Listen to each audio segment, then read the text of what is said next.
Gracias, hermanos, gracias, amigos. Es bonito tener ya ese ambiente navideño. Ahora, queremos aclarar algo. Nosotros sabemos que precisamente no fue en diciembre cuando Jesús nació. Pero eso no va a ser el tema de nuestro mensaje hoy. Pero diciembre, que es invierno, hubiese sido imposible para los pastores estar en las colinas de Belén, llenas de una lluvia gélida o hasta nieve, y eso no es acostumbrado. Entonces se cree que el Señor Jesús nació entre abril y mayo, pero ese no es el tema. El hecho es que nació. No voy a hablar de por qué lo celebramos en diciembre, pero sabe que es una excelente oportunidad para hablar del Salvador. Y es una oportunidad tremenda de hablar de la Navidad. La Navidad es bíblica porque Navidad es natividad, es nacimiento en latín. Así que estamos contentos de poder nosotros hablar y celebrar la Navidad. Ahora, estamos en diciembre, obviamente, es el mes de la Navidad, el mes donde nosotros vemos muchas cosas que nos alegran, ¿verdad? Y debo decir que para la mayoría de nosotros, bueno, que es la Navidad, es la festividad más grande que tiene el cristianismo. Y a la vez, aún personas que no tienen a Cristo o que tienen otro pensamiento religioso que no es el bíblico o que son ateos, necesariamente tienen que estar oyendo villancicos, tienen que estar oyendo cánticos, tienen que estar oyendo de la Navidad y de Cristo. Y algunas veces que para nuestro desagrado, aunque le explico por qué, del gordo barrigón San Nicolás, ¿verdad? Que no tiene nada que ver con la Navidad, excepto que es una historia posiblemente de aquel monje en Turquía que le gustaba dar regalo a los niños, pero se desvirtúa la Navidad porque el enemigo de nuestras almas quiere desvirtuar todo lo que se relacione con Cristo y la Navidad. Así que la Navidad es una fiesta. Cuando ustedes recuerdan digamos, su niñez hace bastantes siglos, no mentira, una fiesta familiar, todos nos reuníamos, ¿verdad? Bueno, la mayoría, luces, adornos. En estos días usted pasa por cualquier lugar de noche y ve, eso es lindo. Luces de colores. Estaba con una hermana que nos decía que cuando pasaba por esas calles se mareaba, porque hay luces que dan vuelta. Y eso está bien. Pero el hecho es que hay cosas bonitas, hay adornos, ¿verdad? Hay como una alegría, como cantamos, es tiempo de alegría, ¿verdad? El mundo se alegra. Música, villancicos. Usted va a un centro comercial y escucha esas músicas que acabamos de cantar por estos grandes de la música que a propósito escribieron exclusivamente para honrar a Dios. Bueno, época de alegría, solidaridad. Cuando empezamos este mes, en la semana, el jefe en las reuniones matutinas decía, bueno, entramos en diciembre y yo quiero decirles a ustedes que los perdono. Y yo, bueno, ¿qué hicimos? No, porque entramos en Navidad, en este mes de diciembre, y yo perdono a mi hijo que hizo esto y lo otro. Yo digo que está bien, pero no debería esperar hasta diciembre para perdonar, ¿verdad? Pero también es época de gastos, endeudamientos, y cuando todo es risa en Navidad, en enero cuando vienen los estados de cuenta es una pequeña tristeza, ¿verdad? Bueno, también cuando estábamos, tú sabes, tratando de mantener la figura ya en enero por allí, es que empezamos a ver, caramba, nos pasamos en todo, incluido en pesos. Pero también es tráfico, es tensión con la familia, y sabe que para muchos es motivo de tristeza. Y no debemos dejar de pensar en aquellos que han tenido trágicas navidades, donde han perdido seres queridos, y para ellos este tiempo es triste. Usted y yo, que tenemos el privilegio y la bendición de tener familia numerosa, pues nos reunimos, ¿verdad? Algunos estamos aquí o están solos, no tienen familia.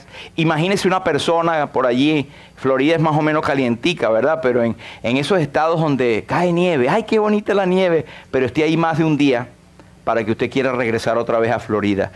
Y hay personas que están absolutamente solas, y eso trae tristeza, empiezan a recordar. y también hay una parte trágica, que más de 30,000 personas al año, según estadísticas, se suicidan por este tiempo.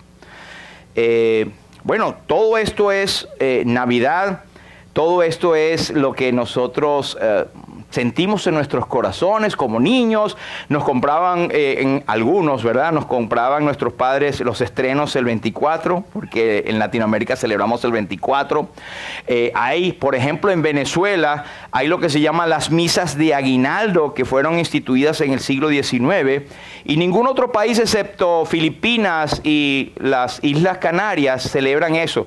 Ellos llaman las misas de aguinaldo o fiestas de aguinaldo, donde la Iglesia Católica reúne a músicos en las plazas y empiezan a tocar y a hablar temas navideños.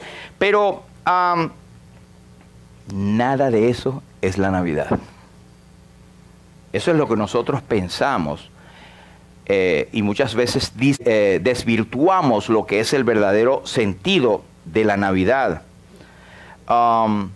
¿Qué dice la palabra de Dios acerca de la Navidad? Esto es un gran resumen de lo que dice Lucas capítulo 2, versículo 10 hasta el 12.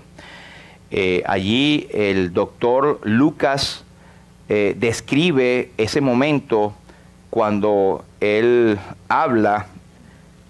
Estamos en Lucas capítulo 2, versículo 10 en adelante. Y bueno, yo leo desde el versículo 8, dice: había pastores en la misma región que velaban y guardaban las vigilias de la noche sobre su rebaño. He aquí se les presentó un ángel del Señor, y la gloria del Señor los rodeó de esplendor, y tuvieron gran temor. Pero el ángel les dijo: no temáis, porque he aquí os doy nuevas de gran gozo, que será para todo el pueblo, que os ha nacido hoy en la ciudad de David un Salvador, que es Cristo el Señor. Esto os servirá de señal: hallaréis al niño envuelto en pañales y acostado en un pesebre. Ahora dice otros dos versículos que no están allí. Dice: y repentinamente apareció con el ángel una multitud de las huestes celestiales, que alababan a Dios y decían: gloria a Dios en las alturas, y en la tierra paz y buena voluntad para con los hombres. Nosotros tuvimos la oportunidad hace algunos años de viajar a Israel, y tuvimos en la parte palestina, que son los palestinos, la parte ocupada donde está Belén, y ahí recuerdo claro donde están las colinas de Belén, donde cualquiera de esas colinas pudo haber sido el sitio donde estaban los pastores, pero es impresionante y emocionante pisar ese sitio donde pudieron haber estado los pastores, asustados cuando vieron aquella manifestación del cielo. Pero hay, para entrar en ese parque de las colinas de Belén, hay un arco tremendo que es viejo, debe estar desde los años 40, pero dice In Excelsis Deo, que es la palabra latina para gloria a Dios en las alturas, y fue muy emocionante estar allí. En ese tiempo que fuimos había sufrido, así que no estamos todavía en invierno, pero no podemos imaginar que sea en invierno que eso haya sucedido, como dijimos. Pero lo cierto es que ellos tuvieron gran temor, miedo, y fíjense que el Salvador del mundo, el creador de todas las cosas, aquel que hemos citado en la profecía de Isaías, donde el principado sobre su hombro, Dios fuerte, Padre eterno, príncipe de paz, ¿dónde pensaría usted que nacería, o cómo sería el nacimiento de un rey viniendo de los cielos? Pues con todas las pompas, ¿verdad? Pero esto no fue así del Salvador. Él nació en la parte más baja, lo más humilde.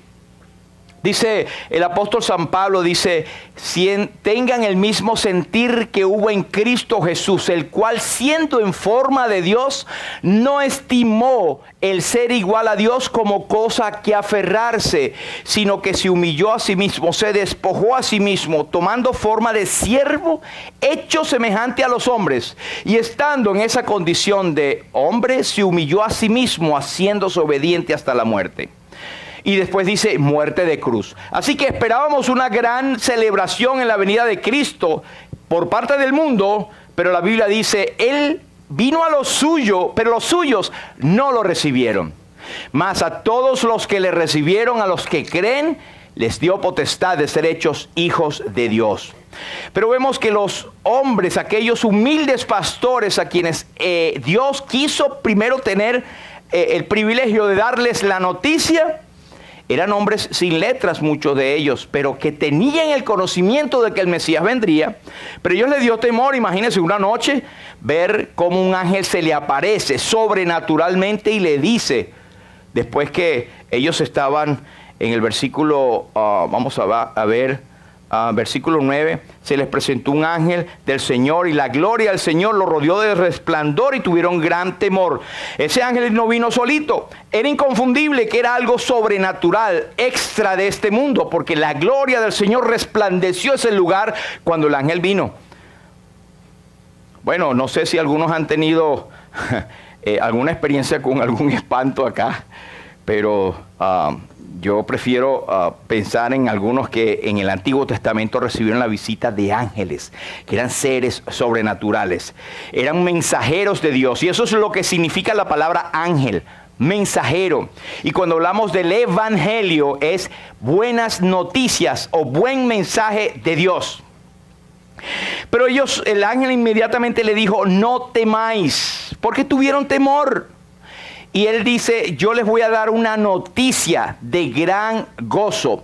Esto es un superlativo de estar alegre, ¿sabe? Es gran gozo, gran alegría. Era un motivo por lo cual ellos iban a estar súper contentos. Y eso excede por muchísimo las descripciones que hicimos de lo que es la Navidad para cada uno de nosotros en nuestros países o cuando estábamos niños.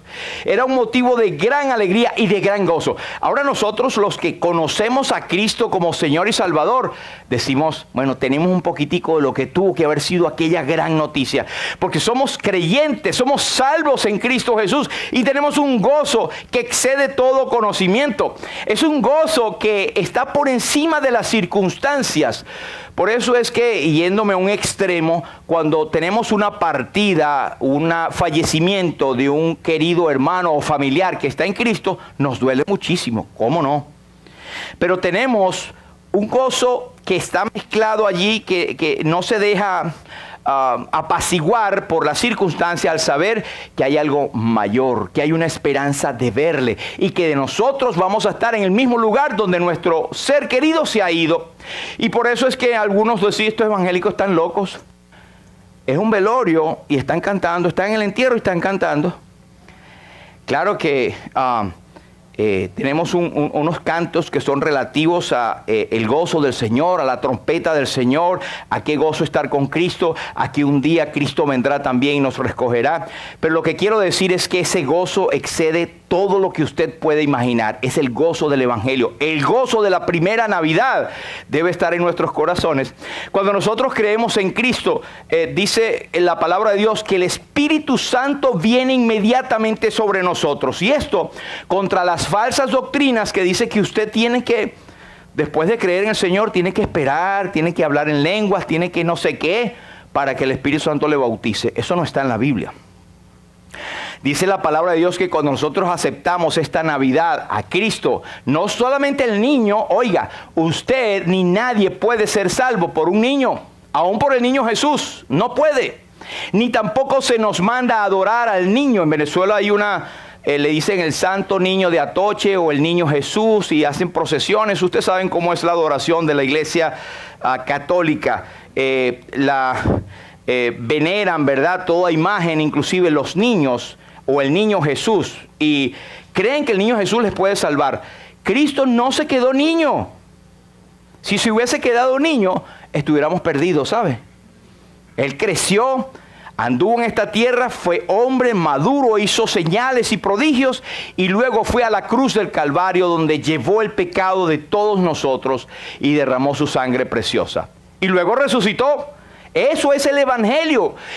La Navidad se queda corta y nos salva si pensamos solamente en un niño. Entienda eso. Ahora, dice que el gran gozo o la buena noticia era ¿para quién? ¿Para los pastores nada más? ¿Para los fieles de aquel entonces? Era para todo el pueblo. era para toda la gente, era para todo el mundo. Y eso es consistente con lo que nos revela la palabra de Dios. Cuando el Señor Jesucristo dice, Cristo vino al mundo para salvar. Yo he venido para que tengan vida y para que la tengan en abundancia. De tal manera amó Dios al mundo, para que todo aquel que en él cree no se pierda, mas tenga vida eterna. Es el mundo, y usted y yo estamos incluidos en el mundo. Es una noticia de gran gozo para todos, incluyéndolo a usted. Primera de Juan capítulo 2, el apóstol habla a sus hijos convertidos y le dice, hijitos, estas cosas les escribo para que no pequen. Pero si alguno hubiese pecado, abogado tenemos para con el Padre a Jesucristo el justo. Y dice, y Él es la propiciación por nuestros pecados. Como creyentes sabemos que Cristo es nuestra propiciación. El pago justo para calmar y quitar las demandas de la justicia de Dios Santo, airado con el pecado. Y dice, no solamente por los nuestros, sino también por las de todo el mundo. Así que si usted nos visita en esta mañana y no tiene la seguridad de tener a Cristo, el Cristo de la Navidad, que es Señor, que es Padre eterno, que es Dios fuerte, que es príncipe de paz, que es admirable y que es consejero, usted está perdido o perdida. Usted está en el camino para el infierno. No lo dice el pastor de una iglesia, lo dice la Biblia. Pero la buena noticia es que hoy es el tiempo aceptable, hoy es el día de salvación. Hay oportunidad de ser salvo por el mensaje de la Navidad, el mensaje del Evangelio.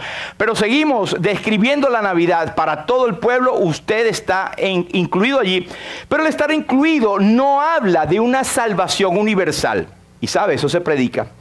No, Cristo murió por todos, todo el mundo es salvo. Todo el mundo va para el cielo. Y cuando mueren personas que uno puede ver que su vida no fue consona, o sea, fue todo menos una vida piadosa, amoldada a lo que dice la Biblia. Y dice, ay, ya está en el cielo. No, ya, sí, él se fue. No, ya lo llamó Dios. Sí, lo llamó Dios. Pero la Biblia dice, el que cree en el Hijo tiene vida eterna. Pero el que desobedece al Hijo, el que rehúsa creer en el Hijo, no verá la vida, sino que la ira de Dios está sobre él. El Evangelio, la Navidad, la buena noticia es vida eterna, gozo, pero también es tragedia, condenación eterna y oscuridad e infierno. Sí, Señor, hay las dos cosas. No, pero Dios es amor, Dios es luz, mi Diosito es bueno. Dios es amor, pero Dios es fuego consumidor. Dios es justo, Dios es omnisciente, Dios es todo amor, pero es toda justicia. Mire, uno como humano piensa, ¿verdad? Y que caramba, ¿cómo haría Dios al ver que el pecado, Él no puede, Él aborrece el pecado, ¿verdad? Él está irado con el hombre todos los días, está irado con el pecador, y hay una condenación que está sobre la mayoría de las personas hoy en día, que viven su vida tranquilo.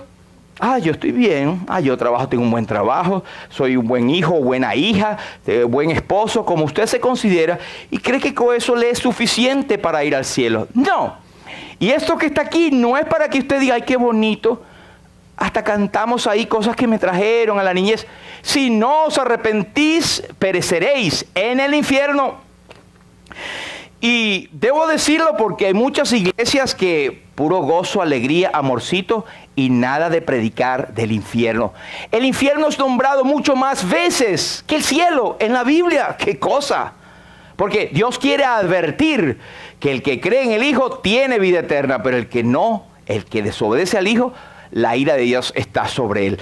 Romanos nos lo dice de esta manera: la paga del pecado es muerte, y el contexto nos habla de la muerte, primero, la muerte física. Tú y yo morimos, no porque es natural, no, todos morimos y nacemos y morimos porque es natural. No es un proceso natural, eso fue causado por el pecado de Adán y Eva, porque como el pecado entró al mundo por un hombre y por el pecado la muerte, así la muerte pasó a todos los hombres, por cuanto todos pecaron y están destituidos de la gloria de Dios, siendo justificados gratuitamente por la fe, mediante la redención, el Evangelio, que es en Cristo Jesús, Señor nuestro.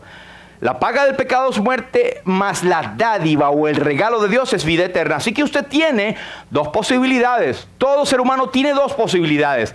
O ir al cielo o ir al infierno. Usted no nace yendo al cielo, al contrario. Usted y yo nacemos, ¿sabe dónde? En el camino que va para el infierno. Pero Dios hizo un alto en la historia y mandó a Jesucristo. No fue una casualidad, un accidente. Él lo tenía planificado. Dice el apóstol Pedro en su primer capítulo que fuisteis comprados no con cosas corruptibles como oro o plata, sino con la sangre preciosa de Cristo, como la de un cordero, ya destinado desde antes de la fundación del mundo, pero manifestado en estos tiempos últimos por amor a vosotros. Jesucristo ya estaba. Cuando el hombre cayó, ya Cristo estaba preparado para levantarnos. Y esto hace también una reflexión en nuestros corazones. No hay cosa que Dios permita en la vida de una persona sin que sea su voluntad. Y el creyente puede decir: sabemos que a los que a Dios aman, todas las cosas les ayudan para bien. Pero hay una condición. Esto es, a los que conforme a su propósito son llamados. Les ayudan a bien a los creyentes en Cristo. Ah, pero estos se creen los mejorcitos. No, al contrario, nos creemos los peorcitos. Y por eso vinimos a Cristo, a nuestro Salvador, diciendo: Señor, sálvame, que yo no puedo más. Y para nosotros desde ese momento es una noticia de gran gozo. Y fíjense que el versículo 11 dice que os ha nacido hoy. Cristo, como dije, no nació muy probablemente en diciembre. No. Lo importante es que nació. Tanto es así que usted pone y todos nuestros sistemas y el hombre vive en el año 2022, ¿qué? Después de Cristo, porque Él dividió la historia en dos. Es tan cierto que Cristo está que nadie lo ha podido, digamos, negar. Lo que sí niegan es lo que vengo al final. Dice: la ciudad de David, un Salvador. Cristo es el Salvador. La palabra Jesús, igual que Oseas, Isaías, Joshua, significa lo mismo. Jehová salva.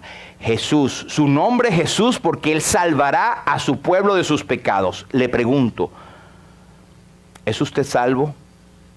¿Es usted salva? No me diga yo creo que sí, por favor. Porque yo creo es una sensación de duda. El que es salvo conoce y sabe que es salvo porque ha creído en el nombre del unigénito Hijo de Dios. Y el Espíritu Santo que mora en la persona que es salva da testimonio a nuestro espíritu de que somos hijos de Dios. Así que somos salvos no por lo que sentimos. Ay, que yo sentí un corrientazo por aquí. Y otro dirá: ay, yo nunca sentí nada. Eso no tiene que ver con sentimiento. Sin embargo, al leer la Biblia, tú sientes el gozo de la salvación.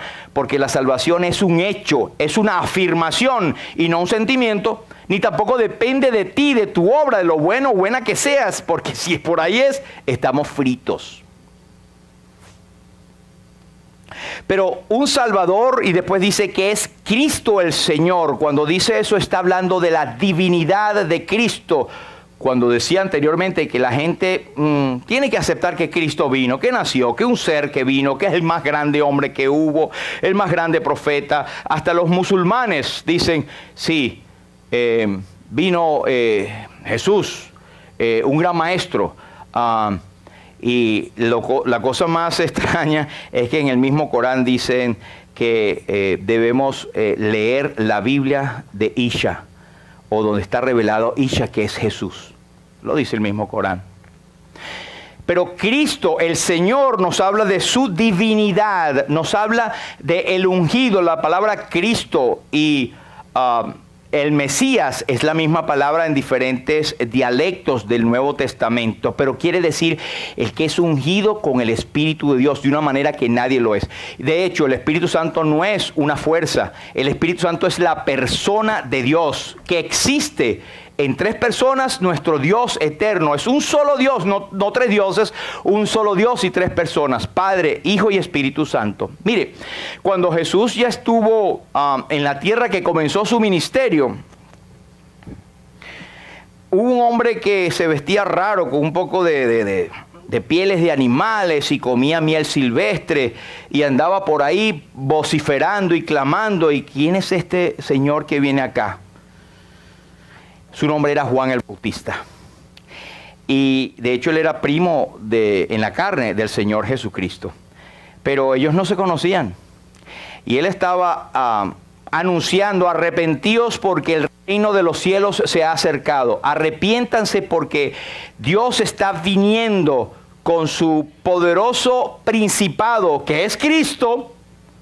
Tienen que arrepentirse. Y la gente dice: ¿quién eres tú? ¿Qué es lo que estás predicando? ¿Por qué tú estás bautizando? Porque él bautizaba en agua para arrepentimiento a aquella nación de Israel que era fiel al llamado del Antiguo Testamento, y muchos venían: yo me arrepiento. Y algunos que se venían eran nada más para ver y que arrepentirse. Él decía: generación de víboras, ¿quién os enseñó a huir de la ira venidera? Haced frutos dignos de arrepentimiento. Ese era otro bautismo, no lo confunda con el bautismo que nosotros vamos a tener el año que viene aquí a propósito. Si hay alguno que es creyente y quiere ser bautizado, vamos a tener bautismos acá. Pero entonces él decía: yo soy la voz de uno que clama en el desierto, como dice el profeta Isaías en el capítulo 41, voz que clama del desierto: preparad la senda a Jehová nuestro Dios. Y entonces, ¿y a quién le estás preparando la senda? Él decía: el que viene tras mí, de quien yo no soy digno de desatar encorvado la trenza de su zapato, él es más poderoso que yo. Él es a quien yo he venido a preparar el camino. Él os bautizará en Espíritu Santo y fuego. O sea, estaba diciendo que quien venía era alguien, pero extremadamente poderoso. ¿Quién era? El mismo Jehová. O sea que el Nuevo Testamento da testimonio completo de que Juan el Bautista estaba preparando el camino según el Antiguo Testamento, al mismo Jehová. Dios hecho carne. Entonces, cuando dice un Salvador que es Cristo el Señor, esa palabra Señor es de connotación divina. Era Kurios en la palabra del Nuevo Testamento, era Dios mismo. Así que si usted cree en la Navidad y dice creer en Jesús, pero no cree que Él es Dios mismo, usted va a morir en sus delitos y pecados. Después Él le dio la señal: esto servirá de señal, hallaréis al niño acostado en un pesebre, envuelto en pañales, que también en Isaías capítulo 7 nos dice acerca del niño que iba a ser en un pesebre. Dice, ¿dónde está? En Isaías capítulo 6 nos habla que el niño estará acostado en un pesebre. El Señor mismo os dará, el 14 del capítulo 7 de Isaías dice: por tanto el Señor mismo os dará señal. He aquí la Virgen concebirá y dará a luz un hijo y llamará su nombre Emmanuel. Esta es la señal que el mismo ángel estaba dando para que ellos supieran que ese era el verdadero Mesías. Ahora, con todo lo que hemos hablado, con todo lo que hemos dicho del Señor Jesucristo, ¿usted cree que hay alguien que pueda despreciar la Navidad?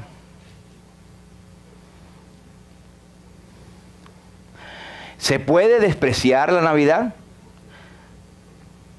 Bueno, desprecio quiere decir no tomar en cuenta o tener en poco, faltar el respeto a través de un trato justo y despectivo, supone la negación y humillación de cualquier declaración o poner en duda algo. Pues esto es lo que alguna persona hace. Y usted dirá: claro, con todas las religiones que hay, todo. No, estamos hablando del principio. Estamos hablando del principio. Y vamos a ver el primero que despreció la Navidad. Vamos a ver 4, pero hoy vamos a dar 2 nada más. Este fue el mesonero. El mesonero no es el que está ahí en el restaurante, sino viene de aquel que atiende el mesón. El mesón era el albergue o los pequeños hoteles de 1 estrella y media, o media estrella tal vez, que estaban en aquel entonces. Ahora, resulta que había tanta gente que habían venido para ser empadronadas y que estaban por las fiestas de los judíos, que no había lugar, porque a María le tocó viajar en burro, ¿verdad?, para ir a empadronarse. Y dice que dio a luz a su hijo primogénito, y lo envolvió en pañales y lo acostó en un pesebre, porque no había lugar para ellos en el mesón. No había lugar para ellos en el mesón. Dice que ellos estaban allí y se cumplieron los días de su alumbramiento. Ahora, ¿fue casualidad? No. Dios tenía planificado todo. Todo estaba bajo los designios de Dios. Pero lo importante, y quiero hacer notar, es que no era normal que, sí era normal que estuviera lleno el mesón, pero que el mesonero, quien quiera que haya sido, no se nos dice nombre, si nos dice ni cómo se llamaba, ni nada por el estilo, pasó tristemente a la historia, ¿verdad? El tipo, por lo menos, llamaron a una partera. No llamó a una partera, no dice, mira, no tengo lugar, pero ya va a parir tu esposa. Yo tengo una partera aquí que vive en la cuadra de atrás, o qué sé yo, porque los mesoneros conocían mucha gente alrededor. No se movió para nada. No vemos la intención de ayudar a María, que venían con aquella pipa, aquella barrigón, justo para dar a luz.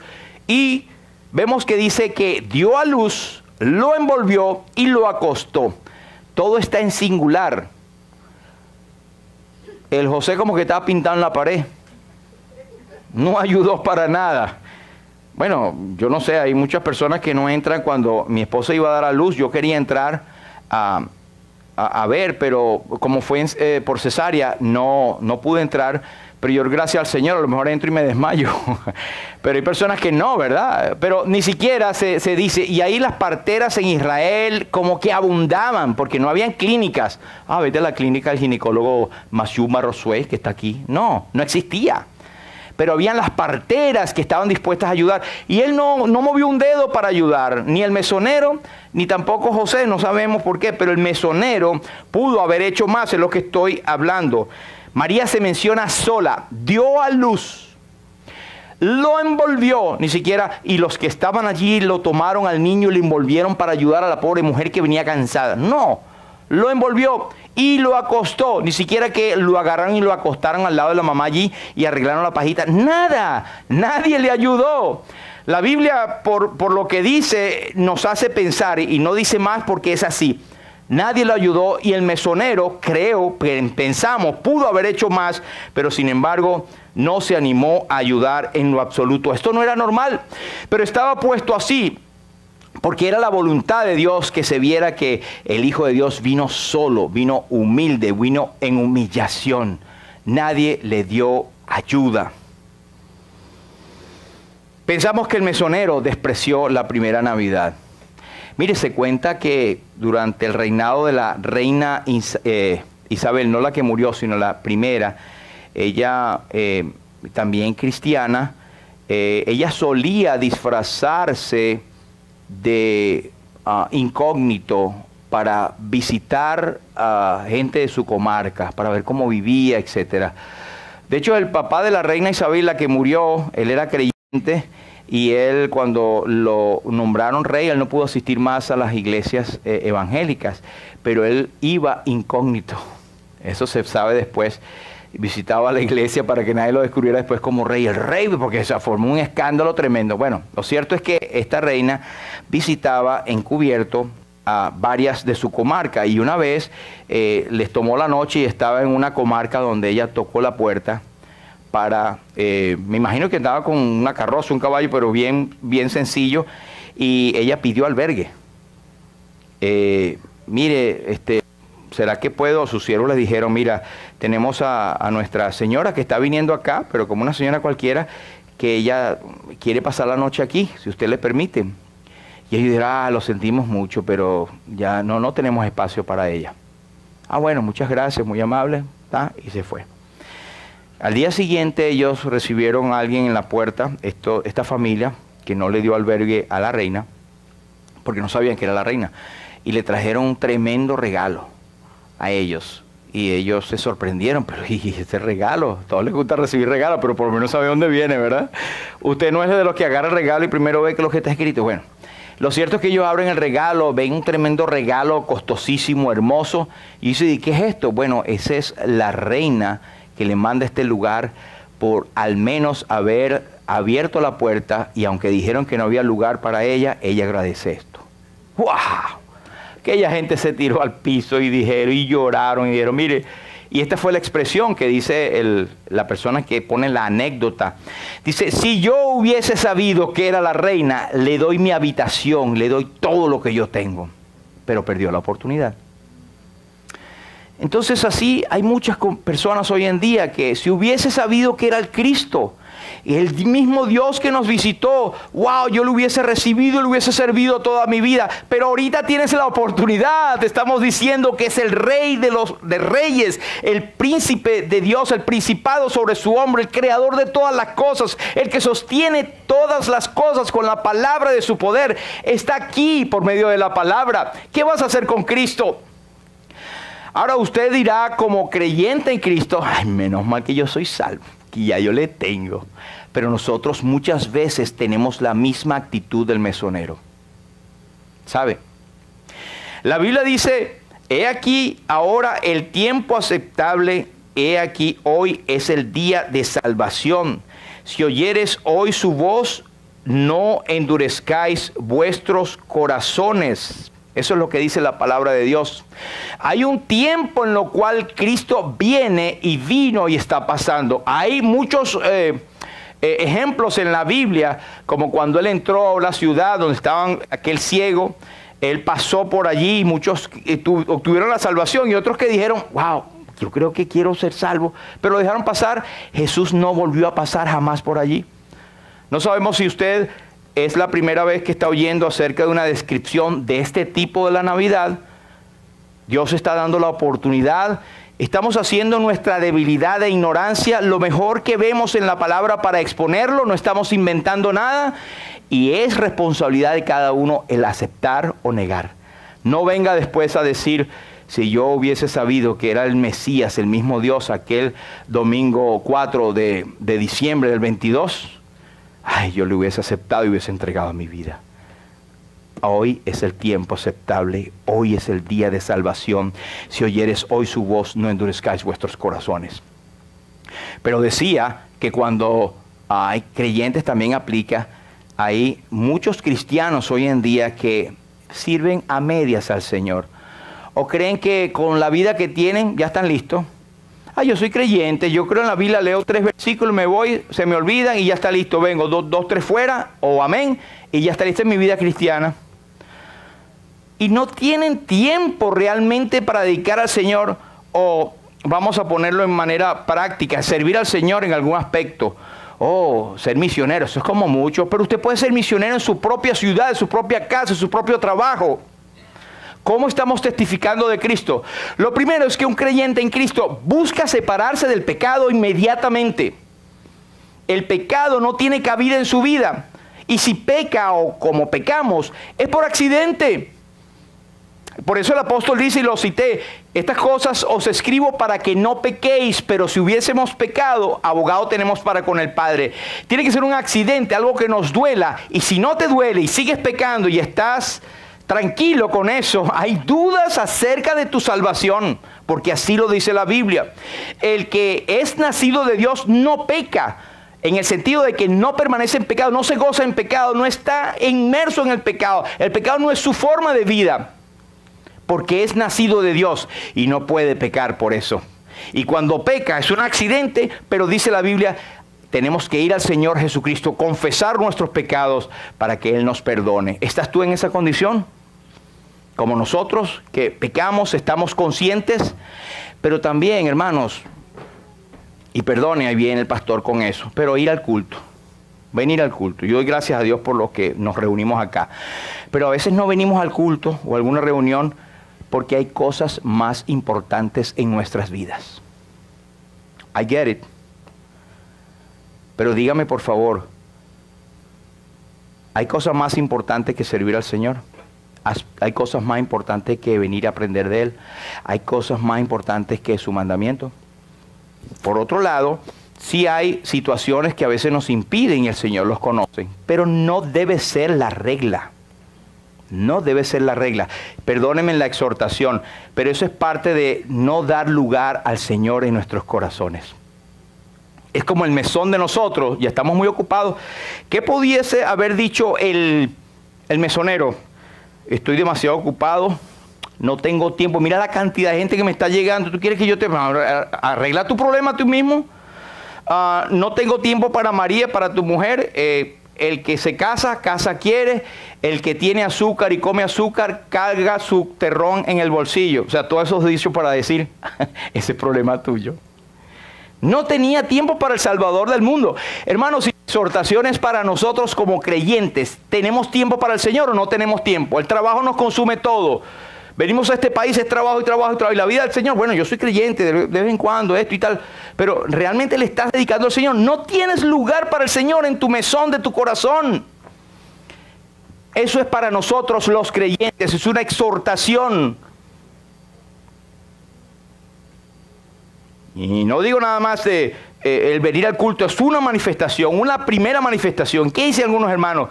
Algunos, y no he oído a ninguno de aquí, de esta congregación, pero dice, yo tengo mi Biblia para que ir al culto. Hasta por la radio la escucho. No debería ser, hermano. Debemos ser fiel en lo que el Señor nos dice. Amén. Sí oigo amén, ¿verdad?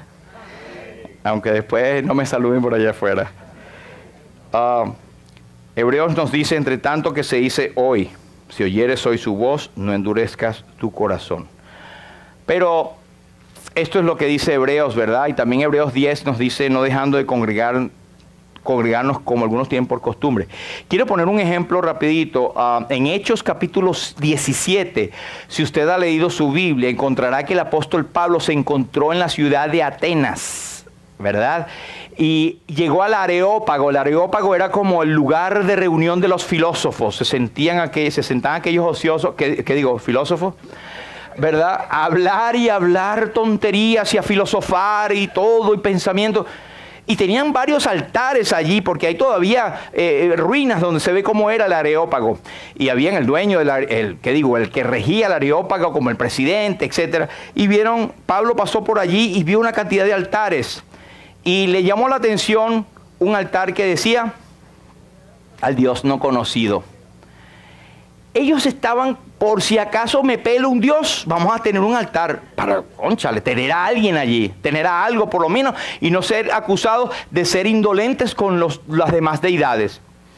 Pues Pablo le dijo, a ese Dios, bueno, en todo veo que ustedes son bien religiosos. El mundo hoy es bien religiosos y tienen hasta un arbolito, tienen un pesebre, tienen y se visten de Navidad y todo lo demás por si acaso, ¿verdad?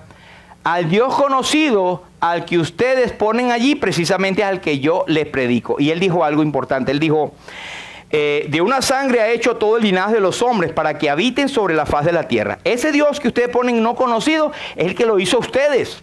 Y dice, y les ha prefijado el orden de los tiempos y los límites de su habitación. Qué poderosa esa expresión. Dios ha prefijado el orden de los tiempos. El tiempo que tú tienes no es tuyo, no es mío. Es de Dios que nos lo da. Y ahorita voy a decir el propósito que Dios lo pone. Y también los límites de tu habitación. Algunos dirán, la habitación que yo tengo. Bueno, de donde tú habitas, tu andar, donde te encuentras, Dios lo ha establecido y te da esa bendición. Pero Él dice esto, mire, ¿para qué? Para que busquen a Dios, si de alguna manera palpando pueden hallarle, aunque ciertamente no está lejos de cada uno de nosotros. El tiempo que tú tienes y donde tú vives, amigo, amiga, hermano en Cristo, hermana, es dado por Dios con un solo propósito. Que le busquemos, le sirvamos y le adoremos. El que no es salvo es para ser salvo. Dios no quiere que ninguno perezca, sino que todos procedan al arrepentimiento. El mensaje de Navidad es serio, porque implica gozo y alegría, vida eterna, pero también significa perdición, muerte eterna por la responsabilidad de oír el Evangelio y ser indolente y no tener lugar para el Señor. Para el creyente no pierde su salvación. Creemos que el que cree en el Señor es salvo, salvo para siempre, porque es un don. Pero hay una bendición que es quitada, coartada, y usted va a vivir a un cuarto de gozo y de alegría que debería vivir. Y en el tribunal de Cristo tendrá sus pérdidas. Usted será salvo, así como por fuego. Bueno, ese es un contexto un poco más fuerte, pero el tribunal de Cristo traerá a la luz todas las cosas que nosotros hacemos en esta tierra. Y allí vamos a dar cuenta por qué estamos viviendo como estamos viviendo. Hermano, si la palabra de Dios hablada sirve nada más para entretener y para decir fui al culto y me siento bien con mi conciencia, está perdiendo el tiempo, pero feamente, perdónenme la palabra. Esta palabra tiene que ser impacto en mi vida y en tu vida también. Tiene que moverte, tiene que decir, hoy tengo que hacer una decisión acerca de esto. No solamente oír al Evangelio o decir de la Navidad. ¿Qué propósito como creyente empieza a tomar como base la Navidad para presentar el Evangelio a otros? Ven, asiste, ven, forma parte de una iglesia. Sé más fiel con lo que el Señor te ha dado. Alguien una vez me decía, pastor, es que usted no confronta a la gente con sus pecados individuales. Yo soy el Espíritu Santo. Yo no soy el Espíritu Santo, soy un simple hombre creyente en Cristo, igual que usted, llamado para ser pastor, preparado un poquitico más en las cosas del Señor y con un ardiente deseo de servirle al Señor y de pastorear a la iglesia. Pero no es mi responsabilidad. Usted es responsable delante de Dios. Usted es responsable de los talentos que Dios le ha dado. ¿Qué va a hacer con la vida que Dios le ha dado? ¿Qué va a hacer con la noticia preciosa del Evangelio? Soy salvo, qué chévere. ¿Y qué? No, ya soy salvo, me voy. No, tiene un propósito. Glorificar a Dios, predicar el Evangelio, involucrarse en la iglesia, orar por sus pastores, orar por los hermanos. Decirme, aquí estoy, ¿qué puedo hacer? No me vea que no puedo hacer nada. Esa es la otra expresión.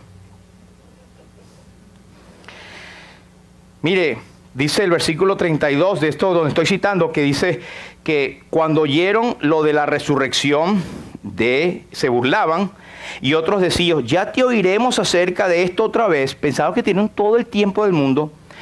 Y así Pablo salió de en medio de ellos. Y hay algo que se presupone y da tristeza.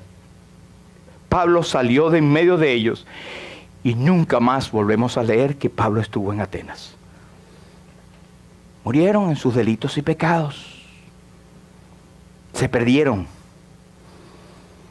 Hay la oportunidad de salvación. Para el que no es salvo, hay oportunidad de enmendar siempre y de comenzar la vida ajustada a lo que el Señor dice, a estar en obediencia. Entonces este es el momento. O va a ser como el mesonero que no quiso darle el lugar al Señor. Bueno, obviamente me agarró uno solo que despreció la Navidad, tenía otros, no lo voy a tocar, pero lo dejo para Dios mediante el próximo amigo, si es que hay tiempo. ¿Sí? Si llega el Señor o nos llama antes, bueno, aquí habrá otra persona, porque esta iglesia no es del pastor, ¿verdad? Pero hoy es el tiempo aceptable, hermano. Yo espero que esto que hemos hablado acerca de la Navidad y de la terrible posibilidad de algunos despreciar la Navidad para condenación y de la triste realidad para algunos de los creyentes el no dar lugar al Señor en su mesón de su corazón porque no tiene tiempo. Así que esto es para nosotros. Yo lo agarro para mí primero. Y espero que este papelito del sermón no termine en el estacionamiento. Este es para fulanito, está bueno. El otro lo agarro. No, esto está bien bueno para acá. Va para atrás. Y termina allá en el estacionamiento. Esperemos que no sea ese el caso. Número 1, el Evangelio, el mensaje de Navidad es para salvación, gozo y vida eterna. Número 2, el Evangelio es también perdición y tristeza para los que no creen. Número 3, hay la posibilidad de que la persona se pierda por no tener lugar en el corazón para Jesús. Pero número 4, hay posibilidad de que el creyente en Cristo no tenga la bendición de la vida, pierda coronas y tenga pérdidas en el tribunal de Cristo por no dar en esta vida el primer lugar al Señor. Amén. Vamos a orar. Padre, en el nombre de Jesús, Señor, seguimos con reverencia delante de ti. Sabemos que tenemos mucha debilidad e ignorancia en lo que explicamos, Pero Señor, lo hacemos con el corazón, sabiendo que tu palabra es viva, es eficaz, es como una espada que corta, que penetra hasta dividir el alma y los pensamientos y nos discierne, Señor. Esta mañana sabemos que no hay cosa creada que sea encubierta delante de ti. Todas las cosas, inclusive nuestro corazón, está desnudo y abierto ante ti, ante quien tenemos que dar cuenta. Señor, ayúdanos a apreciar la Navidad, no por las tradiciones o por lo bonito que recordamos, aunque no hay nada malo de esto, pero siempre recordar el verdadero significado, que es Cristo, que vino a este mundo para salvar a los pecadores, de los cuales yo soy el primero. Pero también, Señor, ayúdanos, líbranos de que nosotros como creyentes no estemos con un lugar en nuestros corazones para el Señor. Si todo tú lo diste por nosotros en la cruz, oh Señor Jesús, no hay nada que yo tenga que retener para que tú no entres. Bien dice tu palabra, y aquí yo estoy a la puerta y llamo. Si alguno oye mi voz y abre la puerta, entraré a él, cenaré con él y él conmigo. Y rogamos por los amigos, si hay alguno acá que no tiene la seguridad de salvación, que comprenda por tu Santo Espíritu que está en peligro terrible de muerte eterna, y que pueda echar mano de la vida eterna, y que comprenda, como Pablo le dijo a los atenienses, el tiempo que Dios te ha dado y los límites de tu habitación ha sido con el propósito de que le busques, que puedas palparle y que puedas alcanzar la vida eterna al recibir a Cristo y arrepentirse de sus pecados. Señor, alabamos tu nombre en esta mañana. Te damos a ti toda la gloria. Gracias por la Navidad. Gracias por la palabra tuya, la fuente, la sola escritura, la autoridad que tenemos. Gracias por este lugar, por este sitio, por la oportunidad de hablar de tu palabra y de congregarnos y de cantar. Gracias, Señor. Te bendecimos y te damos a ti toda la gloria en el nombre precioso de Jesús. Amén. Amén.